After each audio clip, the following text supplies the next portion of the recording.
आदरणीय धर्म प्रेमी सज्जनों, सादर नमस्ते। मैं जेठालाल विश्वकर्मा आप सभी का हार्दिक स्वागत करता हूं।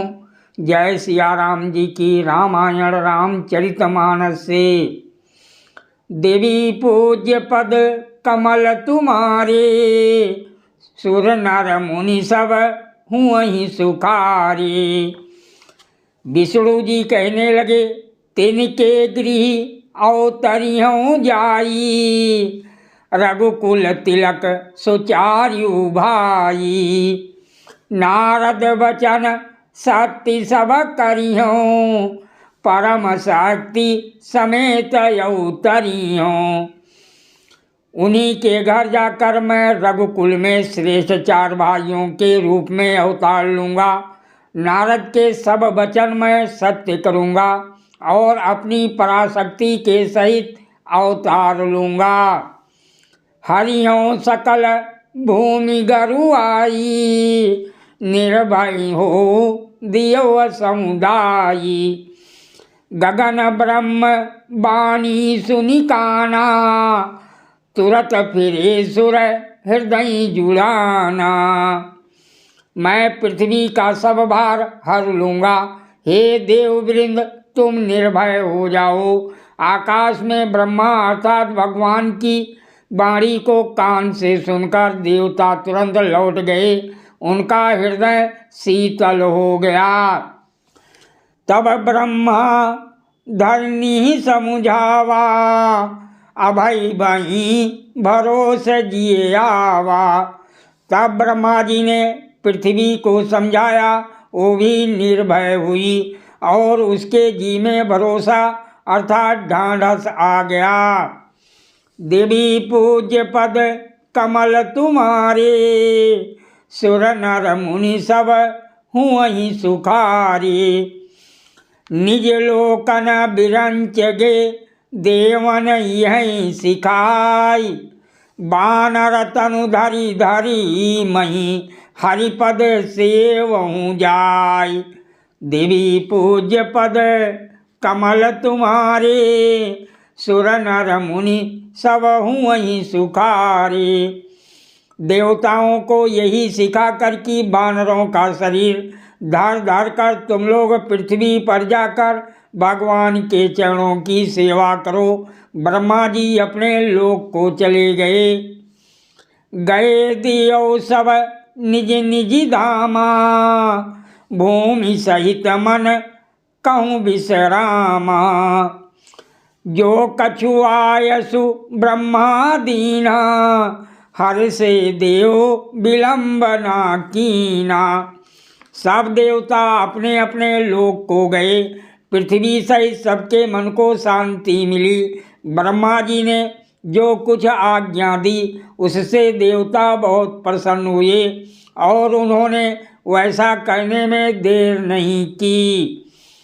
बनचर देह धरी छिति माही, अतुलित बल प्रताप तिनि पाही। गिरि तरुनक आयदु सब बीरा, हरि मारग चितवहि मति धीरा। पृथ्वी पर उन्होंने बानर देह धारण की। उनमें अपार बल और प्रताप था। सभी सूरवीर थे। पर्वत वृक्ष और नकी उनके शस्त्र थे। वह धीर बुद्धि वाले बानर रूप देवता भगवान के आने की राह देखने लगे। गिरि कानन जहाँ तहाँ भरी पूरी, रहे निज निज अनीक रचिरूरी। यही सब रुचिर चरित में भाखा, अब सो सुनाऊं जो बीच ही राखा। वह अर्थात बानर पर्वतों और जंगलों में जहाँ तहाँ अपनी अपनी सुंदर सेना बनाकर भरपूर छा गए। ये सब सुंदर चरित्र मैंने कहा। अब वो चरित्र सुनो जिसे बीच ही में छोड़ दिया था। अवधपुरी रघुकुल मणि राऊ, वेद विदिति तहि दशरथ नाऊ।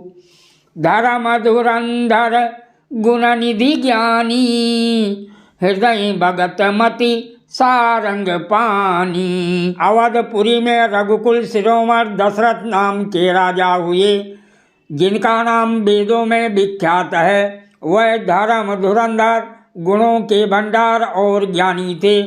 उनके हृदय में सारंग धनुष धारण करने वाले भगवान की भक्ति थी और उनकी बुद्धि भी उन्हीं में लगी रहती थी। देवी पूज्य पद कमल तुम्हारे, सुर नर मुनि सब हुँ सुखारे। कौशल्या आदि नारी प्रिय, सब आचरण पुनीत। पति अनुकूल प्रेम दृढ़, हरिपद कमल विनीत। देवी पूज्य पद कमल तुम्हारे, सुर नर मुनि सब हुँ सुखारे। उनकी कौशल्यादि प्रिय रानियां सभी पवित्र आचरण वाली थीं। वह बड़ी विनीत और पति के अनुकूल चलने वाली थीं और श्री हरि के चरण कमलों में उनका दृढ़ प्रेम था। एक बार भूपत मन माही, भाई गलानी मोरे सुत नाही। गुरुगिरी गयो तुरत महिपाला, चरण लागी करी बिनई विशाला। एक बार राजा के मन में बड़ी गलानी हुई कि मेरे पुत्र नहीं है। राजा तुरंत ही गुरु के घर गए और चरणों में प्रणाम कर बहुत विनय की। निज दुख सुख सब गुरहि सुनायो, कही वशिष्ठ बहु विधि समुझायो। धरहु धीर हुई है सुतचारी, त्रिभुवन विदित भगत भयहारी। राजा ने अपना सारा दुख सुख गुरु को सुनाया। गुरु वशिष्ठ जी ने उन्हें बहुत प्रकार से समझाया और कहा, धीरज धरो, तुम्हारे 4 पुत्र होंगे जो तीनों लोकों में प्रसिद्ध और भक्तों के भय को हरने वाले होंगे। श्रृंगी ऋषि वशिष्ठ बुलावा, पुत्र काम शुभ यज्ञ करावा। भगत सहित मुनि आहुत दीने, प्रगटे अग्नि चरु कर लीने। वशिष्ठ जी ने श्रृंगी ऋषि को बुलवाया और उनसे शुभ पुत्र कामेष्टि यज्ञ कराया। मुनि के भक्ति सहित आहुतियाँ देने पर अग्निदेव हाथ में चरु अर्थात हविष्य अन्न अर्थात खीर लिए हुए प्रकट हुए। जो वशिष्ठ कछु हृदय विचारा, सकल काज भा सिद्ध तुम्हारा। यही हवि बाँट दियहु नृप जाई, यथा जुअग जही भाग बनाई। और दशरथ से बोले, वशिष्ठ जी ने हृदय में जो कुछ विचारा था, तुम्हारा वो सब काम सिद्ध हो गया। हे राजन, अब तुम जाकर इस हविष्या अन्न अर्थात पायस को जिसको जैसा उचित हो वैसा भाग बनाकर बांट दो। देवी पूज्य पद कमल तुम्हारे, सुर नर मुनि सब हुँ सुखारे। तब अदृश्य भये पावक, सकल सब समुझाई। परम आनंद मगन नृप, हरस न हृदय समाय।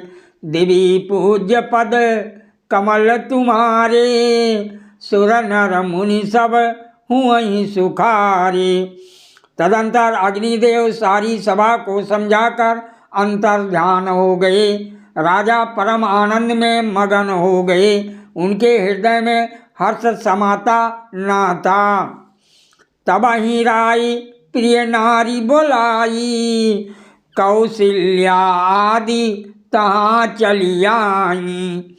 अर्ध भाग कौशल्य ही दीना, उभय भाग आधे कर कीना। उसी समय राजा ने अपनी प्यारी पत्नियों को बुलाया। कौशल्या आदि सब रानियाँ वहाँ चली आईं। राजा ने पायस का आधा भाग कौशल्या को दिया और शेष आधे के 2 भाग किए। कैकेयी कहा नृप सो दयऊ, रहो सो भय भागी पुनि भयऊ।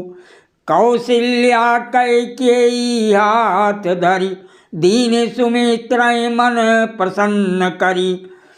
वो उनमें से एक भाग राजा ने कैकेयी को दिया, शेष जो बच रहा उसके फिर 2 भाग हुए और राजा ने उनको कौशल्या और कैकेयी के हाथ पर रखकर अर्थात उनकी अनुमति लेकर और इस प्रकार उनका मन प्रसन्न करके सुमित्रा को दिया। ऋषियों की अमृतवाणी। ज्ञान एक ऐसी विलक्षण शक्ति है जिसके आगे दुनिया की बड़ी से बड़ी ताकत को भी झुकना पड़ता है। ज्ञान को हमेशा प्राप्त करते हुए और अधिक बढ़ाना होता है, नहीं तो पहले अर्जित किया ज्ञान भी धीरे धीरे लुप्त होता जाता है। जीवन में 3 तरह से ज्ञान को अर्जित किया जा सकता है। पहला है चिंतन करके, जो कि सबसे सही तरीका है। दूसरा है अनुकरण करके, जो कि सबसे आसान तरीका है। और तीसरा तरीका है अनुभव द्वारा, जो कि सबसे कष्टकारी है। सादर प्रणाम। जेठालाल विश्वकर्मा, दिल्ली से। जय सिया राम जी की।